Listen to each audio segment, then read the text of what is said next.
जय श्री कृष्ण। 8वां अध्याय।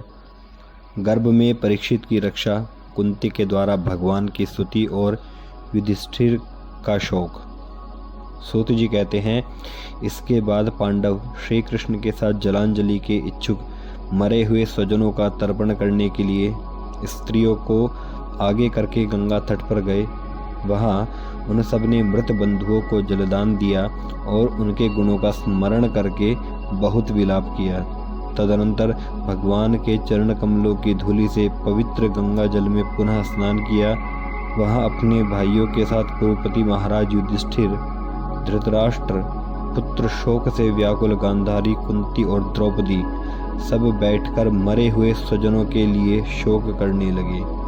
भगवान श्री कृष्ण ने धौम्यादि मुनियों के साथ उनको सांत्वना दी और समझाया कि संसार के सभी प्राणी काल के अधीन हैं, मौत से किसी को कोई बचा नहीं सकता। इस प्रकार भगवान श्री कृष्ण ने अजात शत्रु महाराज युधिष्ठिर को उनका वह राज्य जो धूर्तों ने छल से छीन लिया था वापस दिलाया तथा द्रौपदी के केशों का स्पर्श करने से जिनकी आयु क्षीण हो गई थी उन दुष्ट राजाओं का वध कराया। साथ ही युधिष्ठिर के द्वारा उत्तम सामग्रियों से तथा पुरोहितों से 3 अश्वमेध यज्ञ कराए। इस प्रकार युधिष्ठिर के पवित्र यश को 100 यज्ञ करने वाले इंद्र के यश की तरह सब और फैला दिया। इसके बाद भगवान श्री कृष्ण ने वहां से जाने का विचार किया। उन्होंने इसके लिए पांडवों से विदा ली और व्यास आदि ब्राह्मणों का सत्कार किया। उन लोगों ने भी भगवान का बड़ा ही सम्मान किया। तदनंतर सात्यकी और उद्धव के साथ द्वारका जाने के लिए वे रथ पर सवार हुए। उसी समय उन्होंने देखा कि उत्तरा भय से विफल होकर सामने से दौड़ी चली आ रही है। उत्तरा ने कहा, देवादिदेव जगदीश्वर, आप महायोगी हैं, आप मेरी रक्षा कीजिए, रक्षा कीजिए। आपके अतिरिक्त इस लोक में मुझे अभय देने वाला और कोई नहीं है, क्योंकि यहाँ सभी परस्पर एक दूसरे की मृत्यु के निमित्त बन रहे हैं। प्रभु, आप सर्वशक्तिमान हैं। यह दहकते हुए लोहे का बाण मेरी ओर दौड़ा आ रहा है। स्वामिन, यह मुझे भले ही जला डाले परंतु मेरे गर्भ को नष्ट ना करे, ऐसी कृपा कीजिए। सूत जी कहते हैं, भक्तवत्सल भगवान श्री कृष्ण उसकी बात सुनते ही जान गए कि अश्वत्थामा ने पांडवों के वंश को निर्बीज करने के लिए ब्रह्मास्त्र का प्रयोग किया है। शौनक जी उसी समय पांडवों ने भी देखा कि जलते हुए 5 बाण हमारी ओर आ रहे हैं। इसीलिए उन्होंने भी अपने अपने अस्त्र उठा लिए। सर्वशक्तिमान भगवान श्री कृष्ण ने अपने अनन्य प्रेमियों पर, शरणागत भक्तों पर बहुत बड़ी विपत्ति आई जानकर अपने निज अस्त्र सुदर्शन चक्र से उन निज जनों की रक्षा की। योगेश्वर श्री कृष्ण समस्त प्राणियों के हृदय में विराजमान आत्मा है। उन्होंने उत्तरा के गर्भ को पांडवों की वंश परंपरा चलाने के लिए अपनी माया से कवच से ढक दिया। शौनक जी, यद्यपि ब्रह्मास्त्र अमोघ है और उसके निवारण का कोई उपाय भी नहीं है, फिर भी भगवान श्री कृष्ण के तेज के सामने आकर वह शांत हो गया। यह कोई आश्चर्य की बात नहीं समझनी चाहिए, क्योंकि भगवान तो सर्वाश्चर्यमय हैं। वे ही अपनी निज शक्ति माया से स्वयं अजन्मा होकर भी इस संसार की सृष्टि, रक्षा और संहार करते हैं। जब भगवान श्री कृष्ण जाने लगे तब ब्रह्मास्त्र की ज्वाला से मुक्त अपने पुत्रों के और द्रौपदी के साथ सती कुंती ने भगवान श्री कृष्ण की इस प्रकार स्तुति की। कुंती ने कहा, आप समस्त जीवों के बाहर और भीतर एक रस स्थित हैं, फिर भी इंद्रियों और वृत्तियों से देखे नहीं जाते, क्योंकि आप प्रकृति से परे आदि पुरुष परमेश्वर हैं। मैं आपको नमस्कार करती हूँ।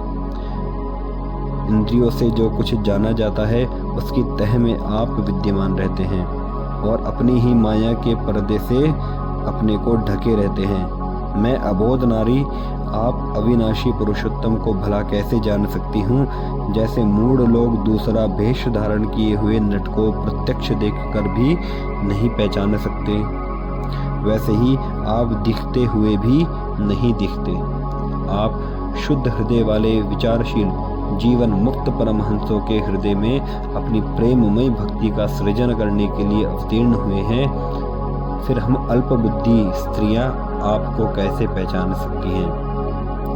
आप श्री कृष्ण वासुदेव देवकी नंदन नंद गोप के लाडले लाल गोविंद को हमारा बार प्रणाम है, जिनकी नाभि से ब्रह्मा का जन्म स्थान कमल प्रकट हुआ है, जो सुंदर कमलों की माला धारण करते हैं, जिनके नेत्र कमल के समान विशाल और कोमल हैं, जिनके चरण कमलों में कमल का चिन्ह है।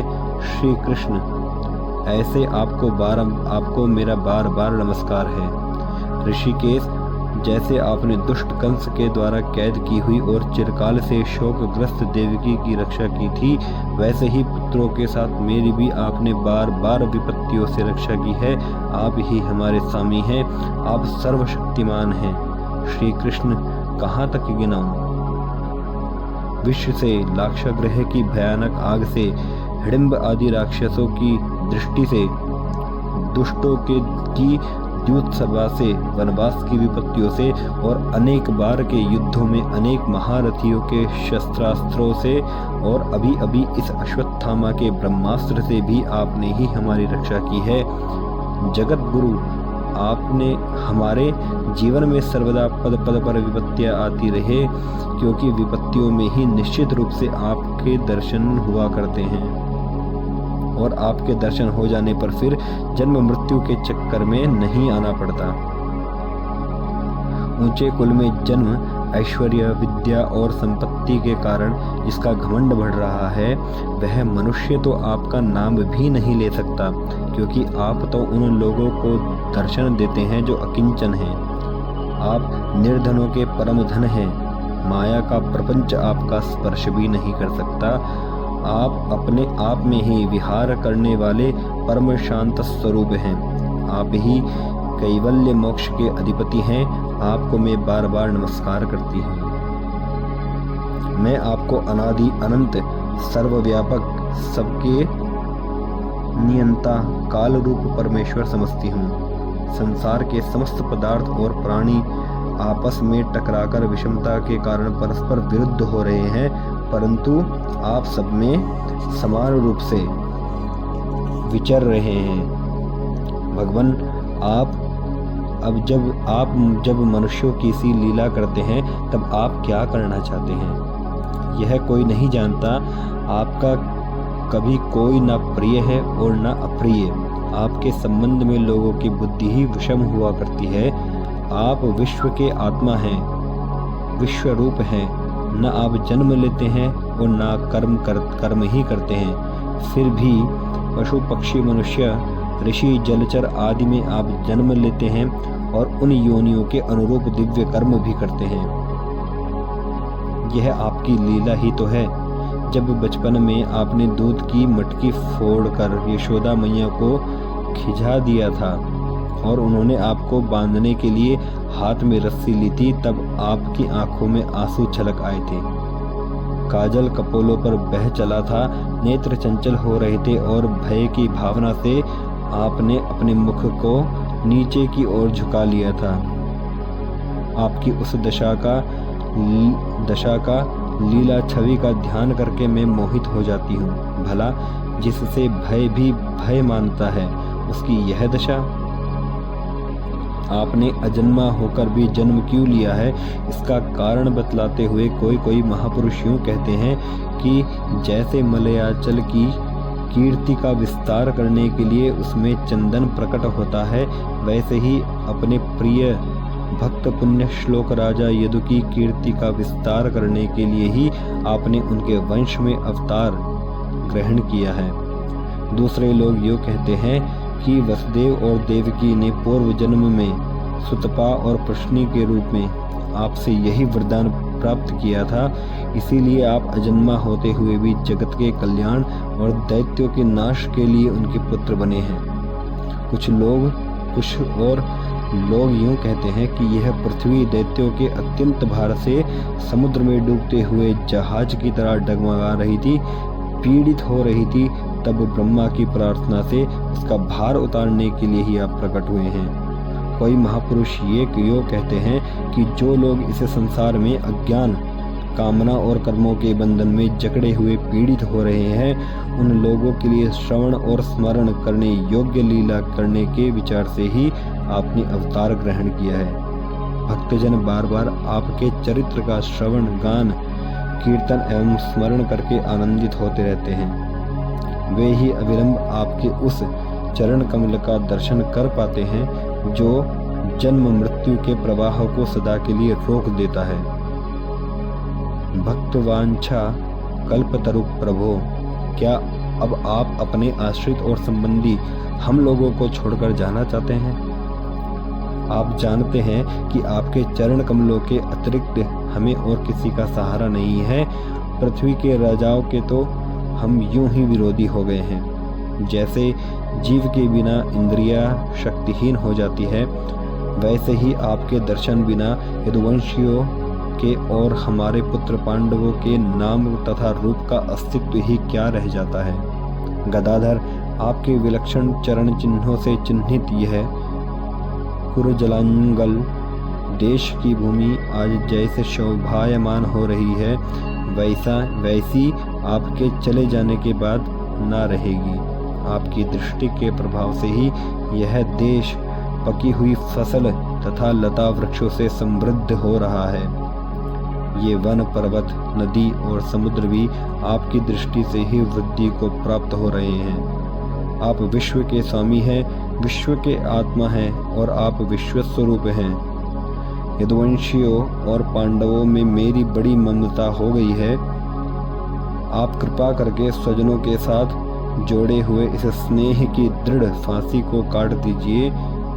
श्री कृष्ण, जैसे गंगा की अखंड धारा समुद्र में गिरती रहती है, वैसे ही मेरी बुद्धि किसी दूसरे और न जाकर आपसे ही निरंतर प्रेम करती रहे। श्री कृष्ण, अर्जुन के प्यारे सखा यदुवंश शिरोमणि, आप पृथ्वी के भार रूप राज वेशधारी दैत्यों को जलाने के लिए अग्नि स्वरूप हैं। आपकी शक्ति अनंत है। गोविंद, आपका यह अवतार गौ, ब्राह्मण और देवताओं का दुख मिटाने के लिए ही है।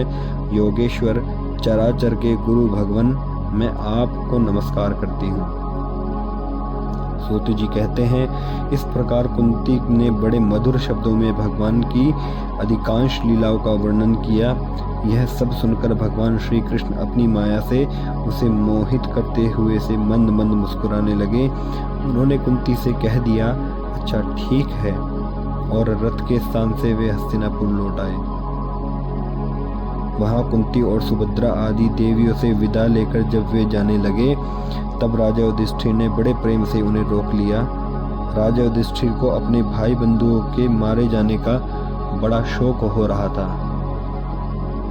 भगवान की लीला का मर्म जानने वाले व्यास आदि महर्षियों और स्वयं अद्भुत चरित्र करने वाले भगवान श्री कृष्ण ने भी अनेकों इतिहास कहकर उन्हें समझाने की बहुत चेष्टा की, परंतु उन्हें सांत्वना न मिली, उनका शोक न मिटा। शौनकादि ऋषियों, धर्मपुत्र राजा युधिष्ठिर को अपने स्वजनों के वध से बड़ी चिंता हुई। वे अविवेक युक्त चित्त से स्नेह और मोह के वश में होकर कहने लगे, भला मुझ दुरात्मा के हृदय में बद्धमूल हुए इस अज्ञान को तो देखो। मैंने सियार कुत्तों के आहार इस अनात्मा शरीर के लिए अनेक अक्षौहिणी सेना का नाश कर डाला।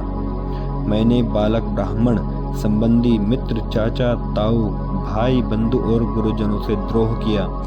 करोड़ों वर्षों में भी नरक से मेरा छुटकारा नहीं हो सकता। यद्यपि शास्त्र का वचन है कि राजा यदि प्रजा का पालन करने के लिए धर्म युद्ध में शत्रुओं को मारे तो उसे पाप नहीं लगता, फिर भी इससे मुझे संतोष नहीं होता। स्त्रियों के पति और भाई बंधुओं को मारने से उनका मेरे द्वारा यह जो अपराध हुआ है, उसका मैं गृहस्थोचित यज्ञ यागादिकों के द्वारा मार्जन करने में समर्थ नहीं हूँ। जैसे कीचड़ से गंदला जल स्वच्छ नहीं किया जा सकता, मदिरा से मदिरा की अपवित्रता नहीं मिटाई जा सकती, वैसे ही बहुत से हिंसा बहुल यज्ञों के द्वारा एक भी प्राणी की हत्या का प्रायश्चित नहीं किया जा सकता। 8वां अध्याय समाप्त। जय जय श्री राधे श्याम।